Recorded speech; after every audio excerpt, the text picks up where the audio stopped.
Lagos Talks 91.3. News.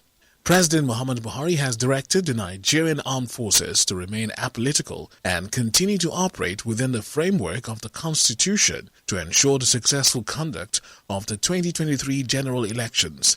Declaring open the Chief of Army Staff's Annual Conference 2022 in Sokoto, the President urged the Army to continue to improve their human rights obligations during operations in line with global best practices. On the 2023 polls, the President noted that it is imperative that the Army and armed forces in general support the civil authorities by providing a peaceful environment to enable its successful conduct. The presidential candidate of the ruling All Progressives Congress, APC, Bola Ahmed Tinubu, has defended his bid to contest the 2023 presidential election in the country. Speaking at the Chatham House in London, Tinubu, who spoke on the topic, Nigeria's 2023 elections, security and economic development and its foreign policy imperatives, explained his policy thrust in his presentation and called on his team, including Kaduna State Governor Nasir El-Rufai, Director of Strategic Communication, APC PCC, Mr. Dele Alake, amongst others, to speak on the array of questions put to him. He recalled that he transformed Lagos State and created one of the biggest economies in the African sub-region through private sector investment. Tinubu, who promised to overhaul the country's educational system if elected president next year, earlier insisted that his birth, academic, and professional records are consistent, adding that his critics are only wasting their time and money. The education system is to change. We overhaul it. There be student loan for all the students. We are going to reform the Al-Majiri system. We are equally going to build additional schools and recruit more teachers and train them well. My record is consistent. And the university, they question. They now convinced that they wasted their money and their time. The record is there. The transcript is there. So in March 1952, I'm not claiming another father. I am Tinubu and Tinubu proper. If they want a DNA, they could as well require for one. One of them has been even accused of not being a Nigerian citizen. I didn't touch that area. Meanwhile, the 2023 presidential candidate of the opposition People's Democratic Party, PDP, Atiku Abubakar, on Monday, insisted that the federal government of Nigeria develop the nation's economic nerve center, Lagos. The Adamawa-born politician also said the APC lied, that its presidential candidate, Bola Tinubu, built Lagos after the nation's return to democracy in 1999.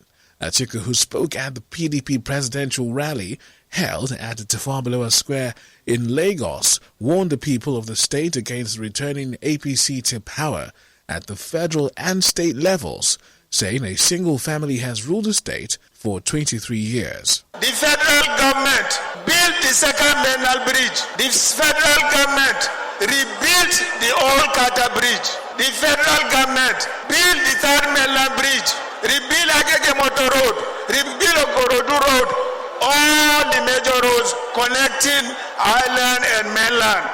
Now, the ADSC and APC government have been telling you lies that they develop Lagos. They did not develop Lagos at all. Now lie.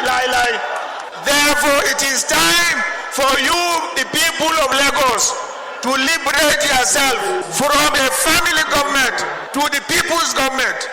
Addressing a crowd of PDP supporters dressed up in party paraphernalia, the former vice president further promised to restructure the country along the lines of fiscal federalism, as well as privatize the country's refineries. Also present at the rally was his running mate and governor of Delta State, Ifeanyi Okowa, PDP national chairman Iyorchia Ayu, governors Doye Diri of Bayelsa, Emmanuel Udom of Akwa Ibom State, and Godwin Obaseki of Edo State, amongst others. Former Speaker of the House of Representatives Yakubu Jugara has also dumped the ruling APC for the opposition PDP. Dugara was received into the party during Atiku Abubakar's Lagos presidential campaign at the TBS. His defection comes 48 hours after a group led by Dugara, the Northern Leaders Consultative Forum, adopted Atiku as the preferred presidential candidate for next year's elections. The Independent National Electoral Commission INEC says the electoral commissions in West Africa and beyond have expressed concerns over the impact of prevailing insecurity on the conduct of elections, particularly with regards to arsons, insurgency, banditry, and other forms of armed conflict.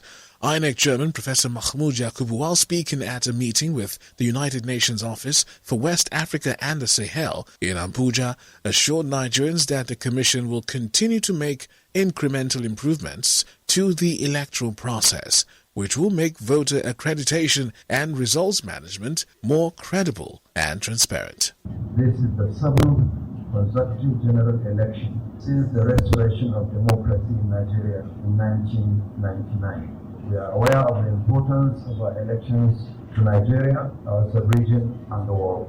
We assure you that the Commission will not fail the nation and the international community. We will continue to make incremental improvement to our electoral process, supported by the deployment of appropriate and relevant technology that will make voter accreditation and result management more credible and more transparent. The Nigerian Railway Corporation, the NRC, has resumed operations at the Kaduna-Abuja Railway 8 months after they were suspended. In March, Boko Haram had attacked a passenger train along the route, leading to deaths, abduction, and injuries to the passengers. Train service was suspended by the NRC in the wake of the attack, while abducted persons were only released piecemeal. Operations, however, resumed yesterday, with the first train leaving the terminal by 9:45 a.m. Before the resumption of train services, the federal government and security agencies had put several measures in place to ensure passengers' safety, including registering their phone numbers and NIN at the point of ticket purchase. The Inspector General of Police, Usman Baba, had also on Sunday ordered the deployment of armed personnel along the route. The Indigenous People of Biafra, IPOB, has debunked rumors that it was responsible for the attacks on officers of the INEC in Imo State. This was, as the IPOB noted, it was not interested in the nation's forthcoming general elections, saying those associating it with the 2023 polls lacked the adequate knowledge of the principles on which it operates. The group's director of media, Imar Powerful, stated this in a Monday statement, claiming that security agents were behind the attacks on public facilities and communities in the southeast geopolitical zone to cast it and its security arm, the ESN, in bad light.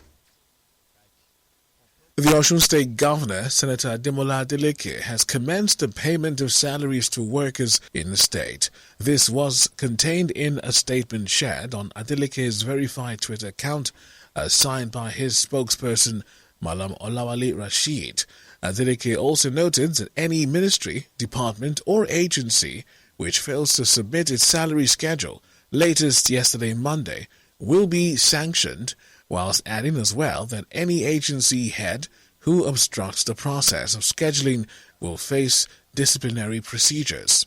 Governor Adeleke, who had issued 6 executive orders upon resumption of office in November, had on Sunday explained reasons for the move, declaring that the orders were meant to dismantle illegalities and clean up the mess he inherited. Ahead of the APC Women Rally for the presidential campaign slated for Wednesday, the 7th of December at Mobolaji Johnson Arena, the old Oniko Stadium, Lagos Island, the Lagos State government has rolled out traffic advisory to aid the motoring public in navigating their journeys around the axis during the event. In a statement signed by the Commissioner for Transportation, Dr. Frederick Oladende, released on Monday, he explained that traffic will be restricted between Police Zonal Headquarters, Zone 2, and Oniko Roundabout from 10 a.m. Wednesday. The Commissioner advised motorists making use of Island Club Road by Police Headquarters Zone 2 Oniko to connect their desired destinations through alternative routes. He further explained that motorists from Victoria Island can make use of Uzumba Mbadiwe Road through Falamo Bridge to access Alfred Rewani Road to Osborne Road and connect their destinations, or go through Bonnie Camp to access CMS Marina Bridge after Independence Bridge, that's the Mekoe Bridge, and loop it down towards Cathedral Church to link Lagos Island through Odulami Street to continue their journeys. Outside of the country, South Africa's President Cyril Ramaphosa has officially filed court papers to have a report which found he may have violated the country's constitution reviewed.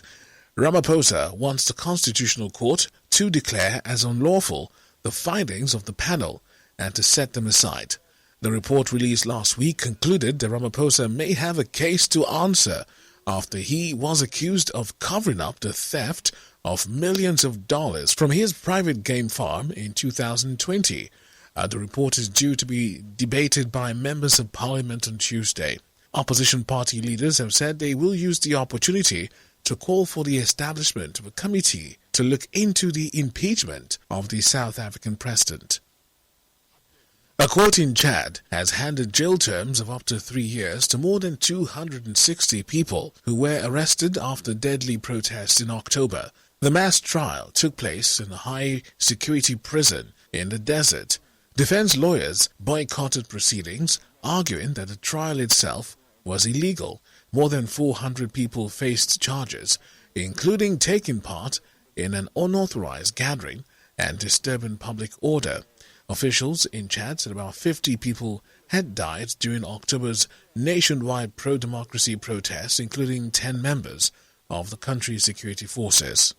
Meanwhile, Sudan's pro-democracy coalition, Forces of Freedom and Change, has signed an initial agreement with the military to restore civilian rule after last year's coup. The deal allows for a 2-year civilian-led transition towards elections. However, protests challenging the agreement have already begun in the capital Khartoum, and more are expected across the country as people call for those who led the coup to be held accountable.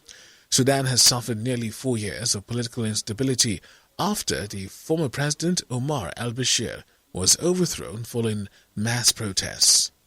In our business news, the CBN has maintained intervention in the secondary market intervention sales windows, foreign exchange sales at the investors and exporters (INE) and the small and medium enterprises windows, as well as the interbank segment. A breakdown revealed that the CBN total foreign exchange sales to authorized dealers stood at $1.32 billion in August, a decrease of 24.6% from $1.75 billion in July 2022. For June, it recorded the highest intervention in the foreign exchange market, crossing the $2 billion mark to $2.07 billion. However, the CBN total intervention in foreign exchange market in May stood at $1.18 billion, a decrease of 24.4%, below $1.56 billion in April. In sports news, Super Eagles forward Isaac Success has penned a new deal at club side Udinese. Isaac Success moved to Italy last season and has impressed during his stay. The Super Eagles forward has now signed a 1-year contract extension with the Italian Serie A club. The Nigerian has this season recorded 3 assists in 15 games. Reports says Al-Nassr have made the best offer so far to sign Cristiano Ronaldo. However, contrary to reports, the Portugal star has not completed a deal to sign for the Saudi Arabian club. Al-Nassr are one of a number of teams from the country interested in signing Ronaldo, who's a free agent after leaving Manchester United late last month. And in the World Cup, Croatia have reached the World Cup quarterfinals after beating Japan 3-1 on penalties, including 3 saves from Dominik Livakovic during the shootout, following a 1-1 draw over 120 minutes. It was the first knockout game to play an additional half an hour in Qatar after a largely even 90 minutes. Croatia's win now sets up a quarterfinal meeting with fellow winners Brazil on Friday, with the kickoff time 3 p.m. The winner of that fixture will face either the Netherlands or Argentina in the semi-finals on Tuesday, the 13th of December at 7 p.m. Lagos Talks 91.3.